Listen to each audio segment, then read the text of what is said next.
and open up with any questions. Anybody have any questions on anything? I was grading today earlier, and I'm still behind on grading, folks. I'm way behind. It takes a while to grade these troubleshooting ones, because I try to go through and actually look and see, are you looking to try to fix the issues? I will tell you, remember, show run is not a troubleshooting command. It is, in some points you got to use it. I mean, let's be honest, there are times when you get to the point you've got to use show run. But that shouldn't be the first command you go to when you're doing a troubleshooting. So just be aware of that. Overall, everyone's doing a good job.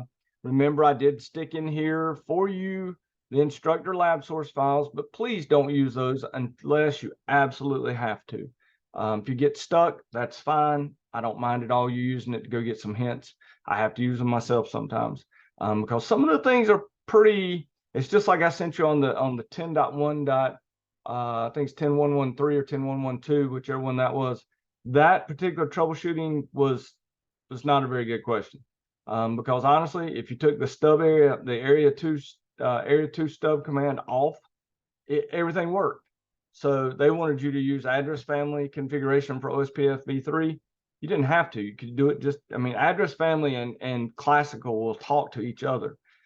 They just use the area 2 stub command to keep area 2 from the router 2 from talking to router 1. Really wasn't.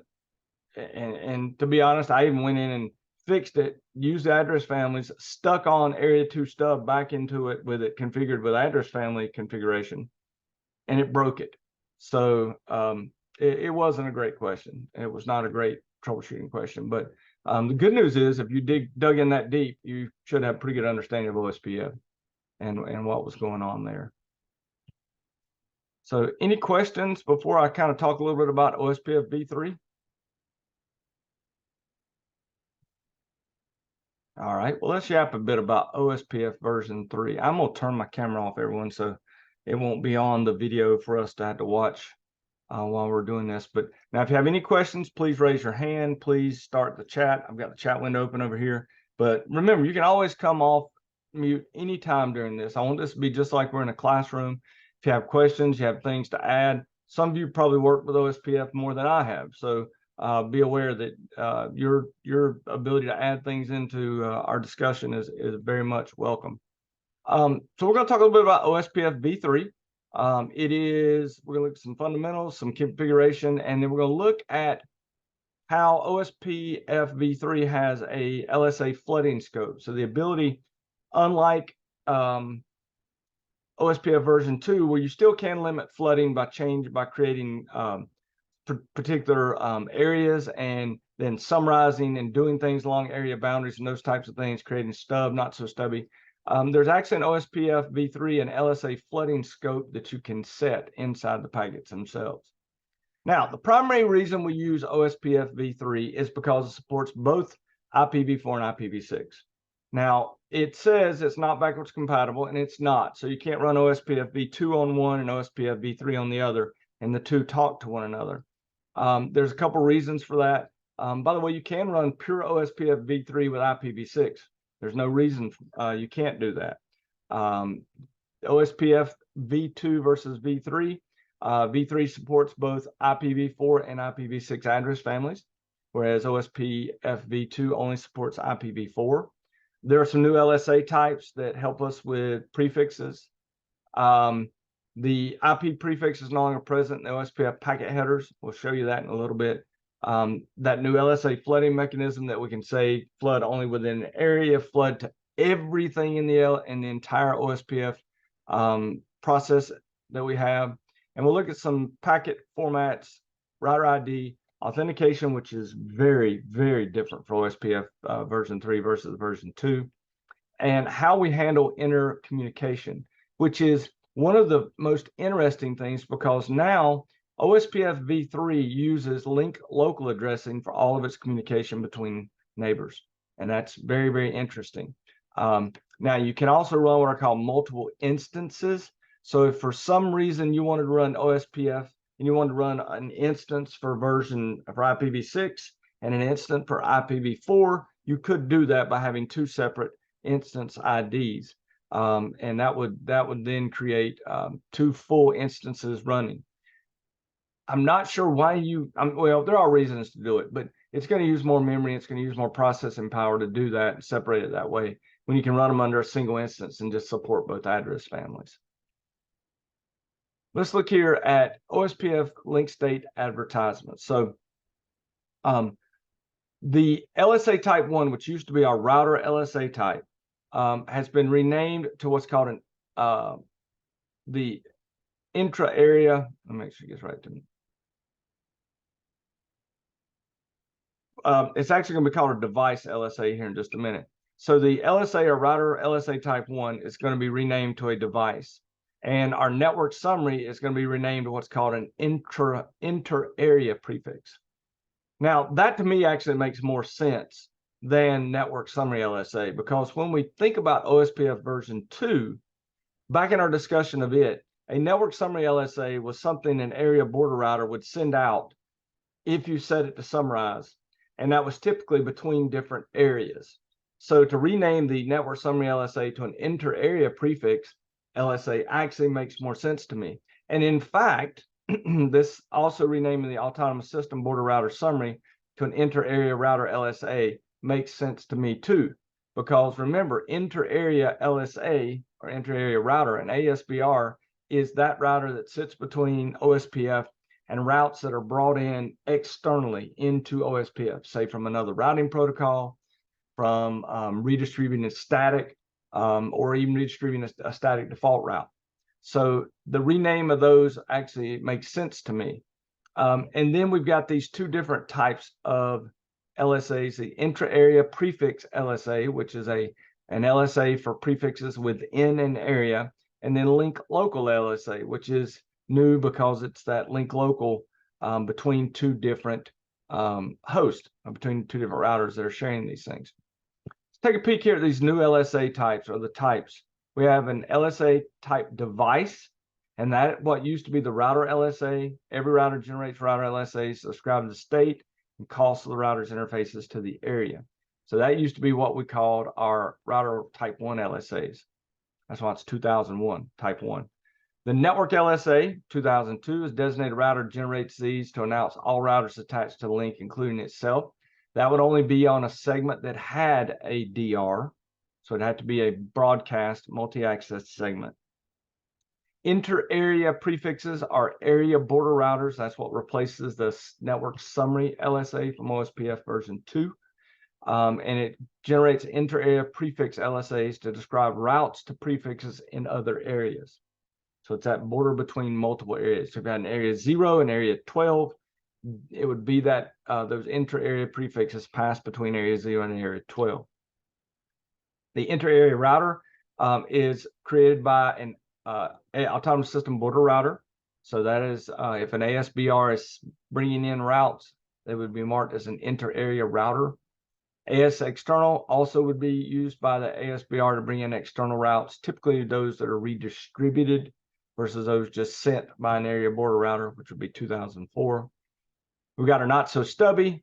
We've got our links, and that maps all the global unicast address prefixes with an interface to the link local IP of the router. The link LSA is shared only between neighbors on the same link. So realize that's using that link local address. And then intra-area prefix, that's that new 2009, and it's used to advertise one or more prefixes inside of an area, either with a router, a stub, or a transit network segment that we would have. Now, we still have the same packet types. You see here, we still have hello packets. We still have database description packets. We still have link state requests, link state updates, and link state acknowledgements. These, however, are typically now sent to two IPv6 multicast addresses, FF02::5. And remember, it used to be 224.0.0.5 was all DR routers in OSPF v2, and 224.0.0.6, 224.0.0.5 was all OSPF routers in OSPF version 2, and 224.0.0.6 was all designated routers. You'll notice FF02::5, all OSPF routers in OSPF version 3. FF02::6 or 06 is all designated routers, so BDRs and DRs. So the numbers, if you can remember 224.0.0.5, all OSPF, 224.0.0.6, DRs and BDRs. Then you can remember FF025, FF0206. Same exact thing. Notice over here how the hellos, okay, are typically sent out to FF002::5 to all routers. And the source is that link local address. And then once it learns the link local address, it will use that to form the adjacencies. So it sends out a hello first from its link local address to all routers. Then it receives back the link local address of its neighbor, and it will start using that to send information back and forth. And then from there on down, for the most part, except for in areas where there are DRs, okay, and BDRs, in other words, a multi-access network. From there on, almost all communication in OSPF v3 uses your link local address.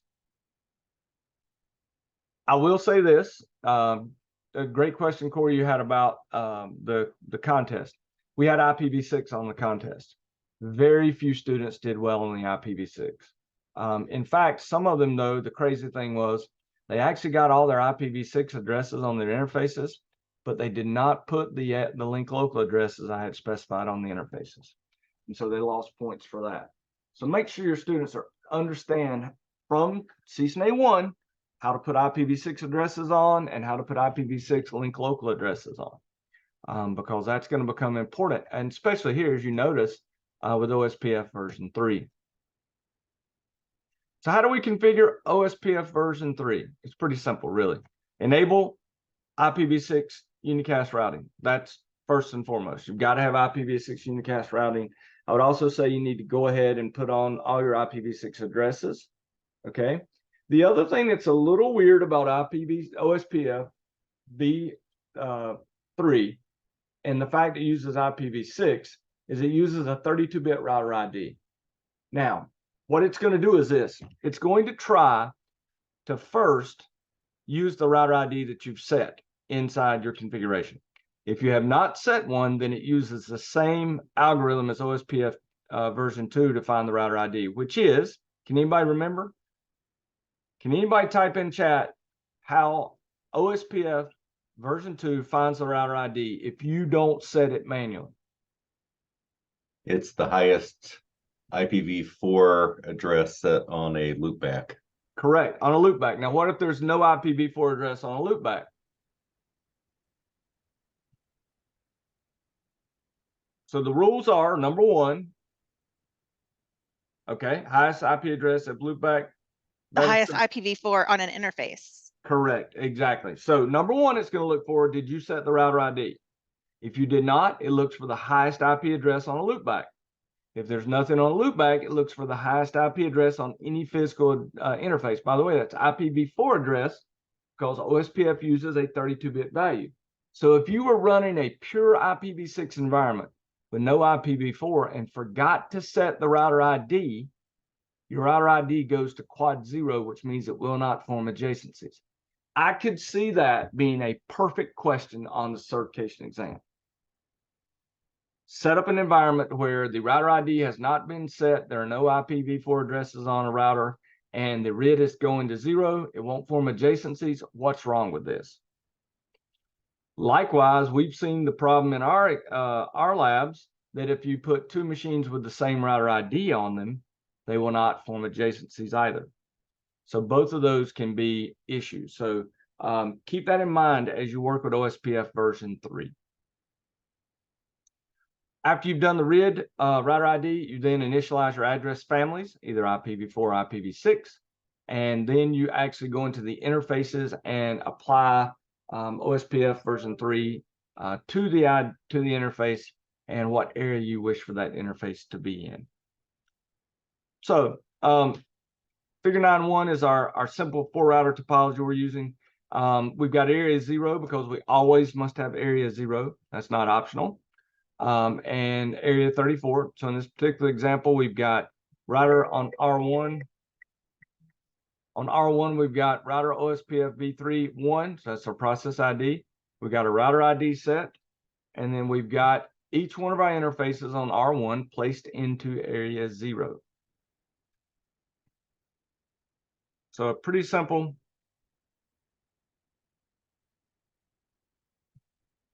setup. And that would be true on all of them. In R3, obviously, the gig 04 would be in area 34, and gig 02 would be in area 0. Now, how do we verify? Show OSPF v3 IPv6 neighbor, and we'll show you your neighbors. This one, I will say, is OSPF version 3 is a little funky because you have to go in here and put show OSPF and then do IPv6 neighbor.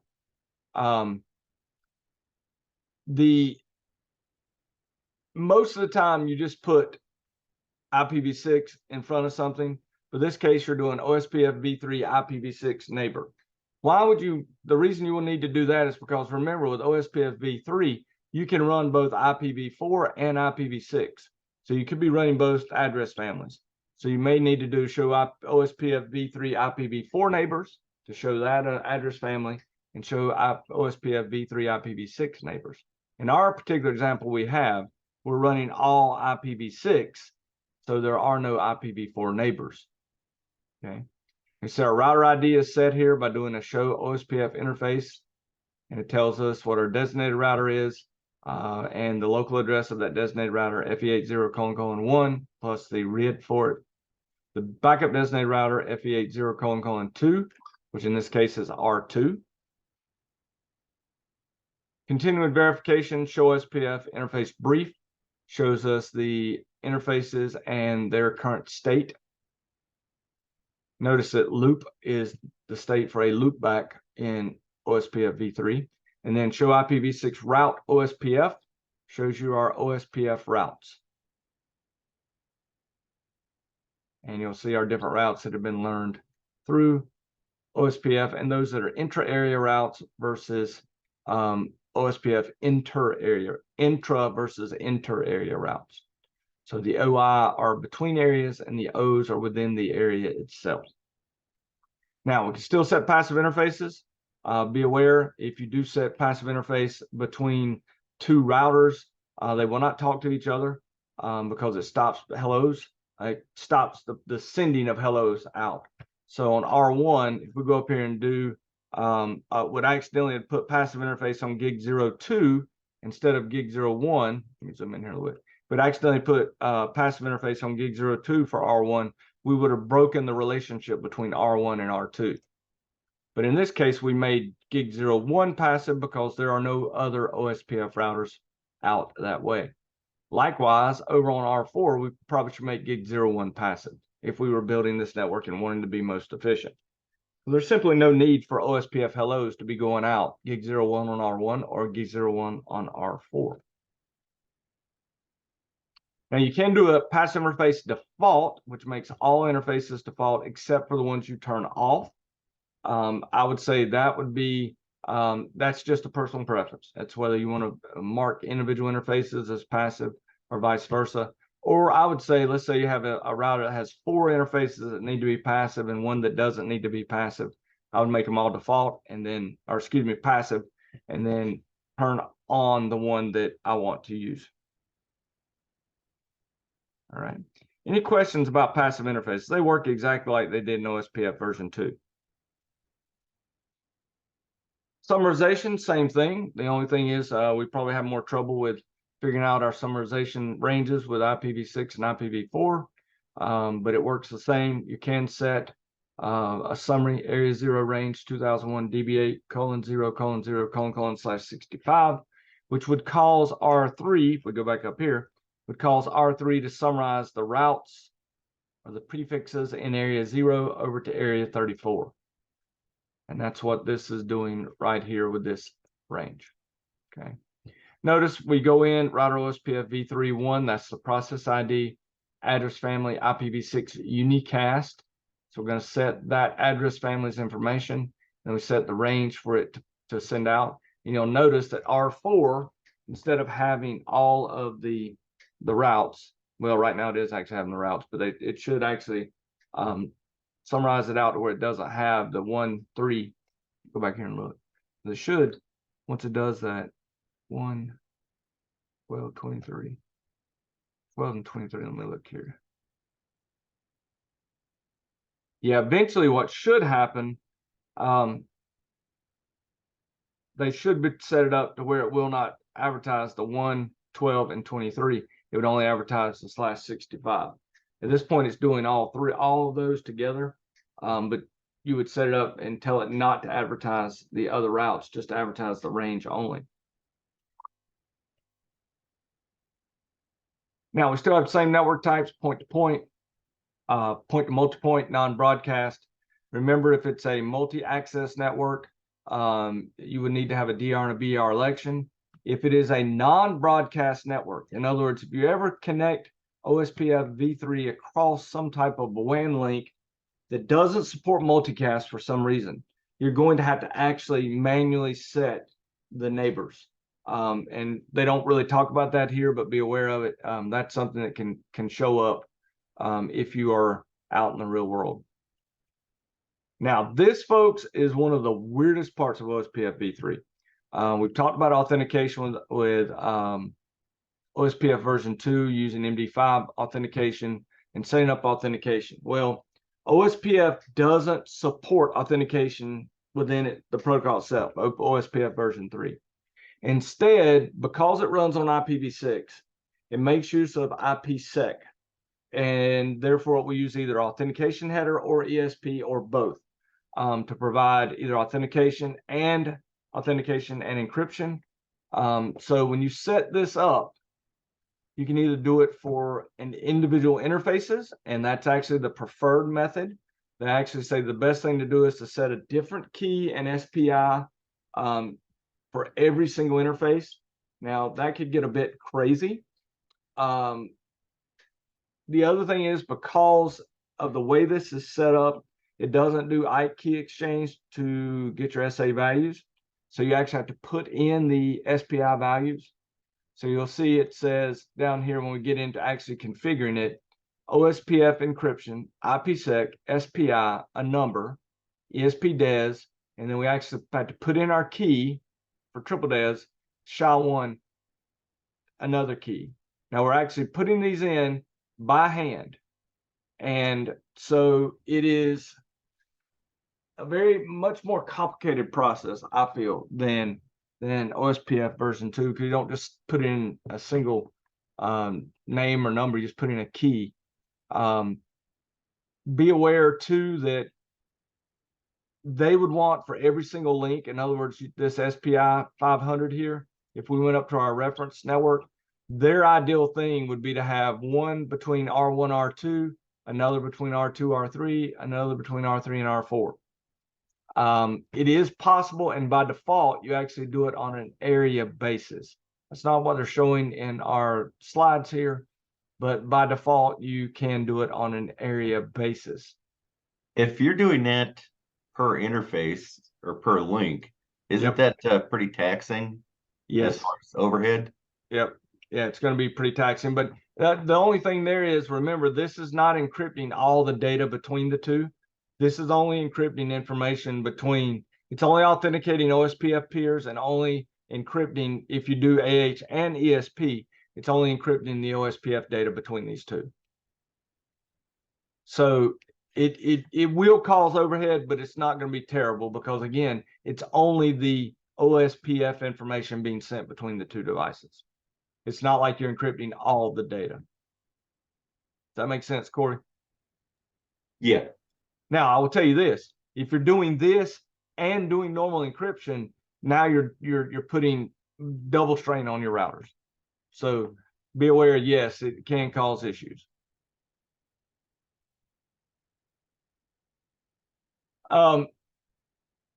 This is a look at how OSPF builds the link state database.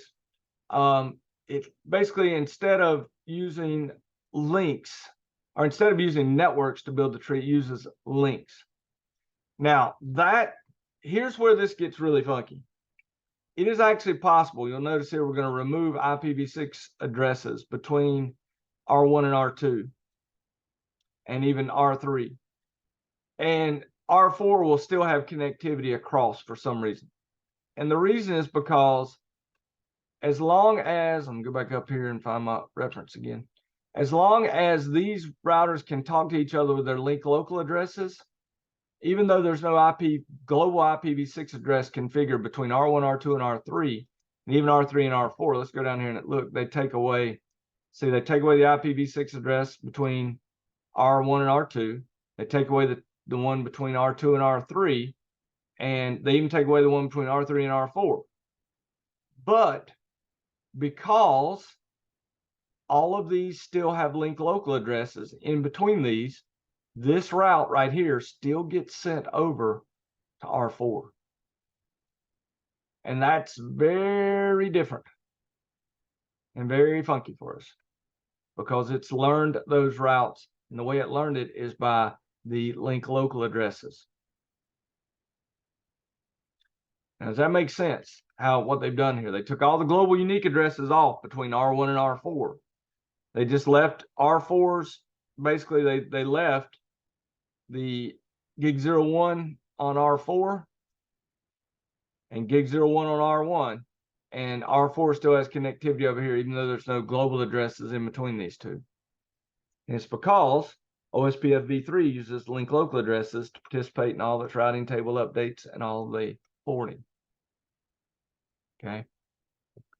So be aware that that can actually still work, which is kind of crazy. Now, let's look at this new thing that has come up with OSPF v3, which is LSA flooding scope. Remember, it used to be we broke things into areas to limit where LSAs would be flooded if a link flapped or went down. OSPF v3 actually has a field that allows you to set the flooding scope of particular LSAs. And you can have a link local scope, which would mean it only limited to local link. An area scope, which means the flooding will only occur in the local area, whatever that happens to be, in our case, 34 or 0. And then if you set an autonomous system scope, it would actually flood the LSA throughout the entire OSPF routing domain. That one to me seems a little bit dangerous, simply because knowing that, can that be exploited to cause a denial of service attack by flooding LSAs? I don't know. I don't think so, especially, well, you couldn't if you had authentication set up. But it is interesting that with OSPF v3, they've added this new type of flooding scopes to our LSA fields. So basically, you see here, the field has been modified from 8 to 16 bits. There's a new LS type field inside of here, and that LS type field tells it what to do. If it's unrecognized, treat it as a link local scope, or store and flood as if type understood. And if it's recognized, then it goes down here and looks and says if it's S2 S100 link local, 01 area, 10 AS, 11 reserved, and which means it's not currently in use. So our three are link local, area scope, and autonomous system. So we can look at our database. By the way, cost is still the metric. So it's still based upon the speed of the links to get our cost to get the best metric.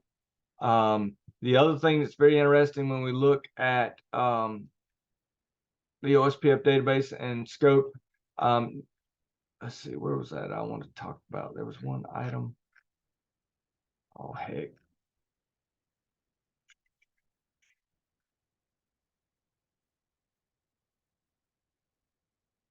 That's one thing I read about. I'm drawing a blank right this second. It'll come to me in the next item we'll talk about troubleshooting. But the OSPF database is very similar, but built slightly differently because it's built based off the links or the prefixes, not the links themselves. All right. Okay, let's jump over. Any questions on that before we jump over and look at how to troubleshoot? Let's troubleshoot OSPF v3. Now, it's very, very similar to OSPF v2. That's one of the things that's made clear. Wrong one, Kelly. Yep, there it goes. So, first off, it's very similar. One of the things we need to look at here, it's based on O2 with similar issues. So what are some of the issues we've seen with OSPF troubleshooting? Anybody remember some of our troubleshooting issues? What's the very first thing I mentioned in the presentation?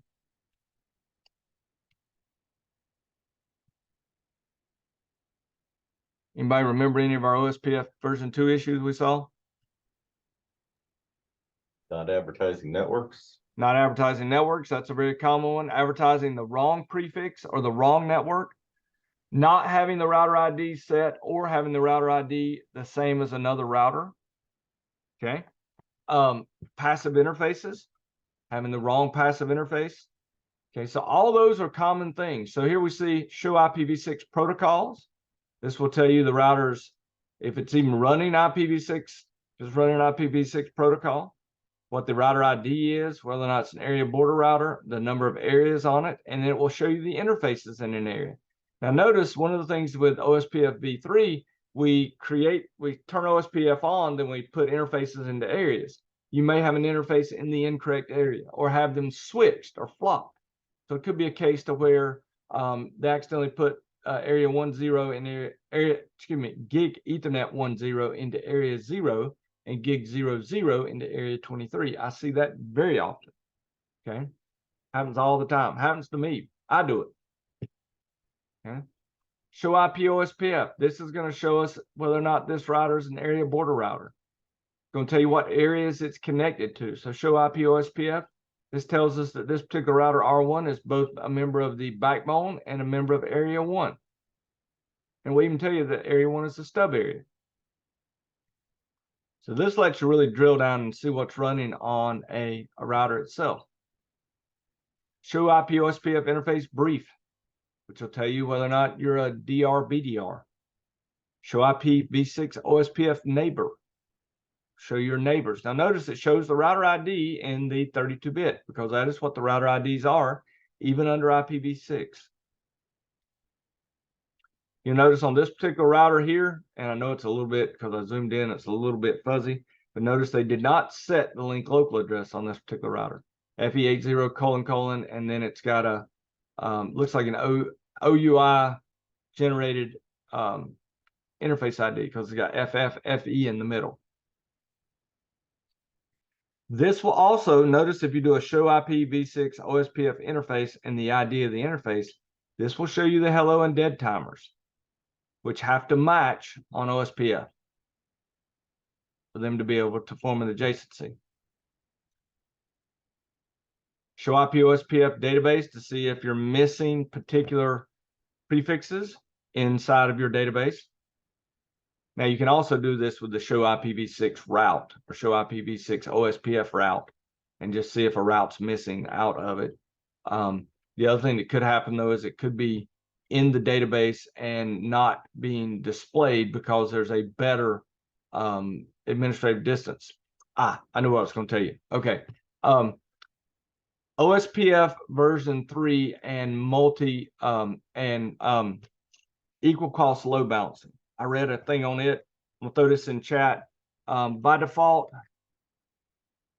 OSPF v3 will load balance same cost pass up to 16 pass by default. Okay, so by default, OSPF v3 will load balance across 16 equal cost pass. All right, and that can be increased, I think, up to 32 if you go in and change the basic parameters. But by default, OSPF v3 will load balance across up to 16 pass.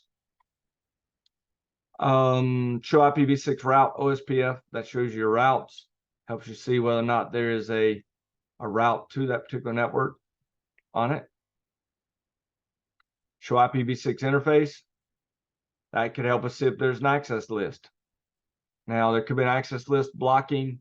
You also need to see if it's listing on FF02::5 and FF02::6.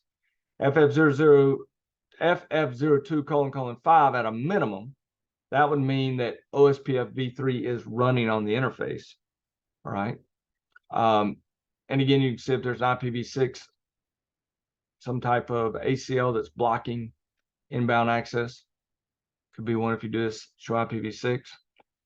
And then there are trouble tickets here, and I'm not going to run through these. You can do those in the book itself and run through those trouble tickets.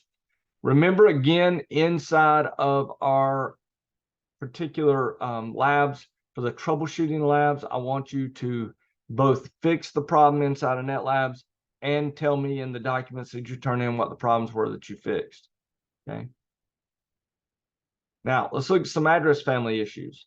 OSPF does support both V4 and V6.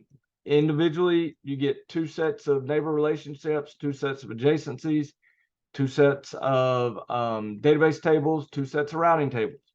So you'll notice here's an example of OSPF running both IPv4 unicast and IPv6 unicast.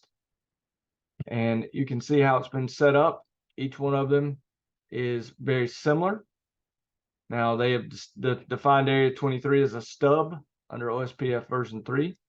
And then you'll notice we go to each interface, and individually you have to apply the interfaces to the correct address family. So you can't just say OSPF v3 10 IPv6 area 23, or there's no way to just apply it to all of them. So be aware of that. You've got to change that for each one.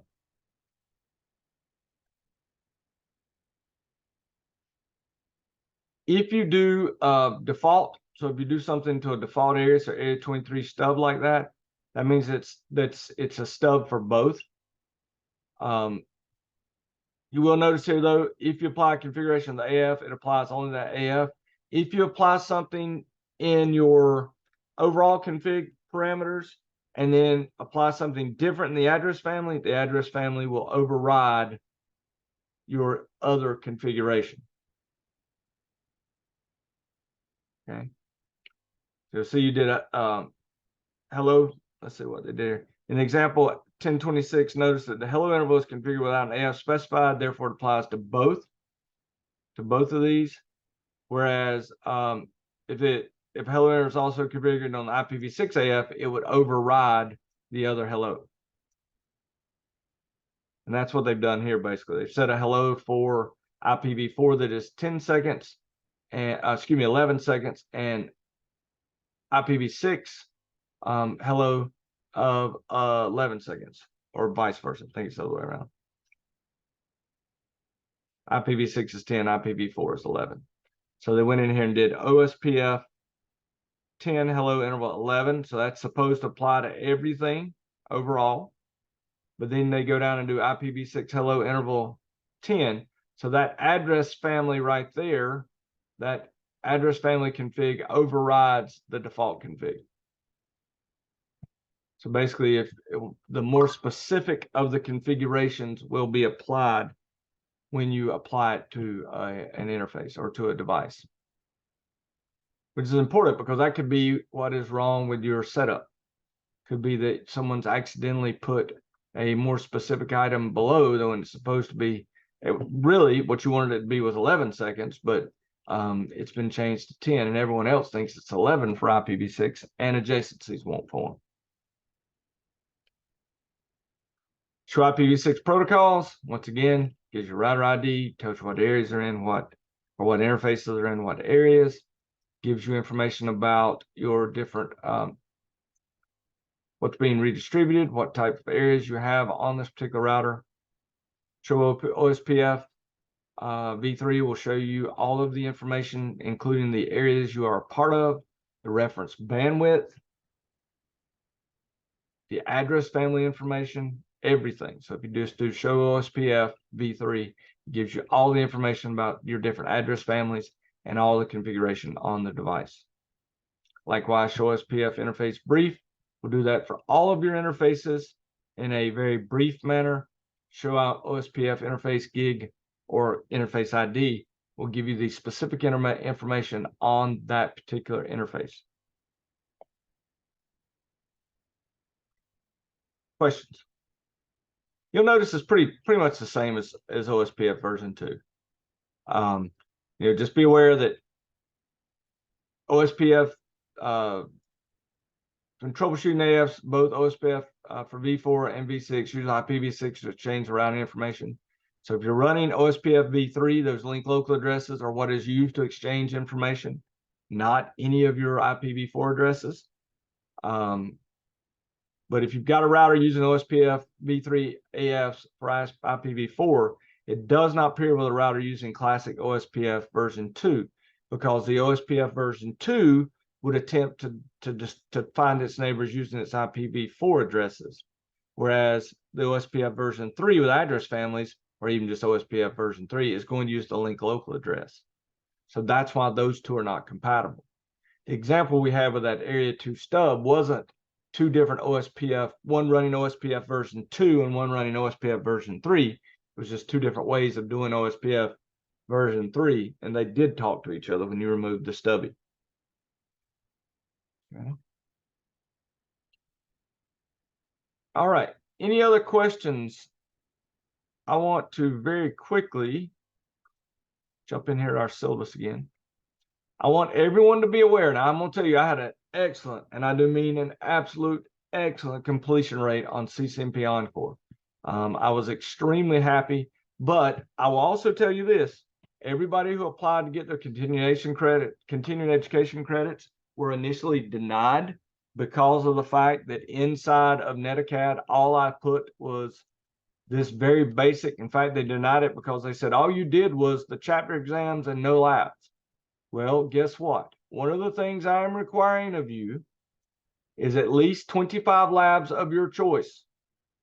And I was able to actually send an email to support and say, this is what has been required. And what I have done for you is inside of here is a quiz that all of you need to do. This quiz says that you are acknowledging that to be successfully graduated from this class, you have done all of these items, completed 25 labs on my NetLab system, completed the chapter exams, completed the course feedback, completed the written exam, and completed the required skills assessment. Now, folks, the reason I've got to do this is because this will prove to support that you did these things outside of NetAcad, and then they will, once you apply for credit for your CEs, they will give you credit. So if you haven't done this quiz, please go into netacad.com and do this first quiz at the very top. I'm going to grade it, give you a grade of 100 if you, and literally the quiz is you say yes or no, and then you get a grade. So I mean the quiz is literally, do you agree with this above? Yes or no? All right, that's all you got to do. And then I will use that when support, if they give me any trouble about giving people credit this next time. As soon as class is over, I will send them an email or a support ticket. I'm going to open a support ticket with this information and with what's in our syllabus, saying that all of you agreed that you would complete these items. And then you should be able to get your credit. Questions about that? Okay. Folks, right now we are on basically chapters 9 and 10. So you're working on those. There's only 2 labs this week, chapter 9.1.2 and 10.1.2. So you shouldn't be in too bad a shape. I'm going to work my tail off tomorrow, even though we're technically closed, to try to catch up on grading. So I'm going to try my best to get all of my grading caught up in this class tomorrow. If you're still behind and haven't got these 2 done, that's okay. They're really technically not due till the end of this week. So this is our whole week that we work on these. So they're really not due until the day before 7/5. But be aware, keep working on those. If you have not, I will grade those and we'll get that information in for you. If you don't want to do those labs, now I actually do 25 labs. You pretty much got to do all the labs. So it's not really a big deal this time. But we have the option, actually made them be 25 labs in here. 1, 2, 3, 4, 5, 6, 7, 8, 9, 10, 11, 12, 13, 14, 15, 16, 17, 18, 19, 20. Yeah, there's 29, 30, 31, 32 labs. So you still got you don't have to do every single lab if you don't want to. But be aware, I am going to catch up on grading. We are going to have class next week. I know it's July 4th holiday.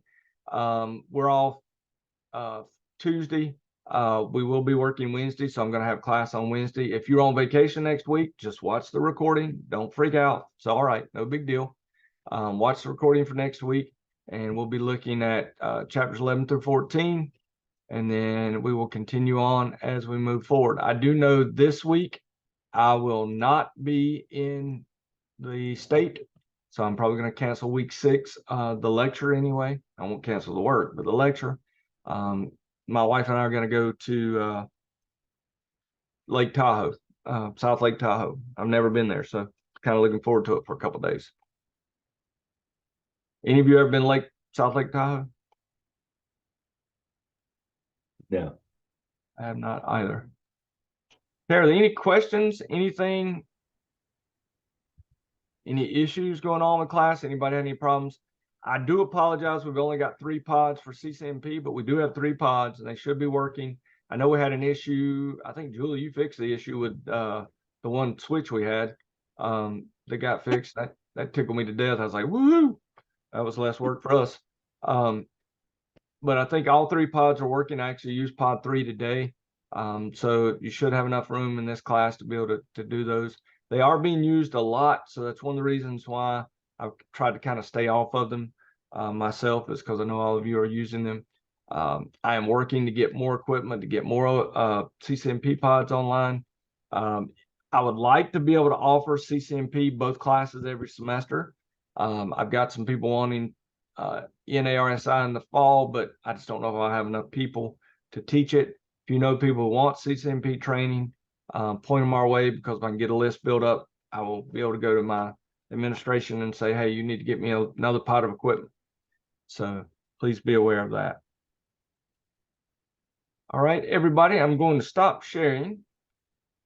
Kelly, is that quiz that you just showed about the requirements, was that on NetAcad or was that on the Stanley site? Yes, that is in NetAcad. That is in NetAcad. It's under our NetAcad class. So go into NetAcad where you're taking the chapter exams, and it's at the very top. I see a first time in this course and a student resources. Why don't I see that? I don't know. Maybe I don't have it for some reason. That says it's visible. See now if you can see it. Maybe I didn't make it active. See if you can see it now.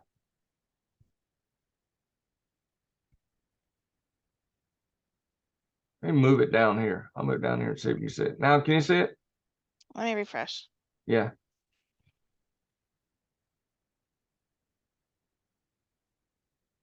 Should be everybody. Everybody should see it now. I still didn't see it. Let me log back in. Okay. Let me see here. Question behavior. Well, there's no shuffling. I mean, golly, it's just one question. I see it. You see it? Okay. It's just me. Ruh-roh, Raggy. Yeah. Does everybody else see it? Oh, I'm in the encore class. Oops, my bad. Yeah. No, it's not in there. Promise. And by the way, that encore class, that thing should be ended. I don't even know how you're getting in there. Yeah, I mean, it's look, you can see it on mine. It's ended. It ended on the 23rd. But yeah, go into the ENARSI class. And I've moved it down to under course introductions, non-NetAcad required items. Please do that quiz for me. Okay, now I'm not even seeing the tile for the NRC class. All right, check this in. Did you kick me out? No, I did not. Make sure under your I'm learning tab, I know what's happening. Check your status. You probably had it set on ended or completed. Set it to in progress.